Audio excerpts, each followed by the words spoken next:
Belakangan ini pemerintah dan regulator semakin giat membongkar aksi-aksi investasi ilegal yang membuat masyarakat merugi. Tidak hanya sebatas operasional bisnisnya yang dibekukan, tetapi para oknum investasi bodong tersebut juga bisa terancam masuk bui karena pembohongan hingga aksi penipuan kepada masyarakat. Di tengah ramainya kasus-kasus penipuan investasi atau investasi bodong di tengah kondisi pandemi ini, kami telah bersama dengan pemimpin Divisi Wealth Management Bank Negara Indonesia, Henny Eugenia, secara eksklusif. Ibu Henny, apa kabar? Baik, selamat siang. Selamat siang Ibu Henny. Kalau kita melihat penemuan kasus investasi ilegal atau bodong ini yang semakin banyak dan kerugian yang diderita masyarakat, ini pun tidak sedikit begitu ya. Bagaimana BNI sebagai pelaku di industri jasa keuangan legal menyikapi hal tersebut dan upaya apa yang sudah dilakukan untuk mencegah nasabah tertipu oleh iming-iming investasi bodong ini? Ya. Memang kalau kita lihat saat ini investasi itu menjadi sesuatu yang sangat diminati oleh masyarakat ya. Terutama kita lihat saat ini suku bunga masih rendah, sehingga orang tentunya mencari alternatif investasi yang lebih tinggi untuk menambah return daripada dananya. Namun sayangnya hal ini tidak diimbangi dengan faktor risiko. Jadi kalau kita lihat masyarakat maupun nasabah pada umumnya lebih melihat return yang tinggi, tapi resikonya terabaikan. Padahal pada saat secara logiknya return dan risiko adalah suatu hal yang selalu berbanding secara seiring. Tidak mungkin ada produk yang memberikan return tinggi tanpa mengandung resiko.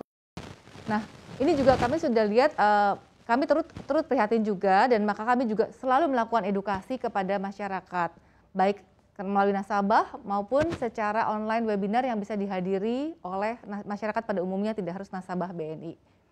Nah, kami juga melihat apa sih yang menyebabkan nasabah itu gampang ikut.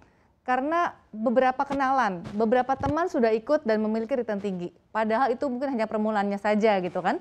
Belum cukup sampai di situ banyak yang memberikan testimoni bisa membeli A, bisa membeli B dari investasi tersebut. Satu hal yang mungkin perlu tekankan, harus dipastikan apakah institusi yang menawarkan itu sudah terdaftar di OJK dan juga sudah diawasi oleh OJK. Hal tersebut kadang-kadang terabaikan, namun dengan adanya kejadian ini, mari sama-sama kita lihat setiap ada penawaran dipastikan sudah terdaftar di OJK, institusi yang menawarkan. Itu tentunya untuk melindungi kepentingan kita juga. Baik, artinya apakah return tinggi dan juga iklannya yang mungkin cukup masif ini menyebabkan masyarakat jadi tertarik juga untuk mencoba? Iya, seperti yang saya sampaikan tadi, karena iklannya sangat masif, teman saya bisa membeli ini dan teman saya bisa membeli ini karena berinvestasi di sini. Sehingga faktor returnnya terlihat wow gitu, tapi faktor ada resikonya jadi off. Padahal secara logika orang harusnya tahu bahwa pasti ada resikonya. Cuma akan diabaikan karena terimimi dengan hal tadi. Mungkin pada awalnya saya tadi sampaikan terlihat semuanya dapat diperoleh dengan mudah. Namun sejalannya waktu investasi bodong ini pasti akan pecah gitu kan. Kalau andai kata masyarakat semuanya juga melihat apakah institusi ini sudah didaftarkan di OJK dan diawasi OJK, saya rasa itu akan lebih mudah untuk dihindari. Jangan sampai kita terjebak sesuatu hanya karena apa yang kita lihat di depan mata, tapi tidak kita lihat sama sekali faktor risikonya.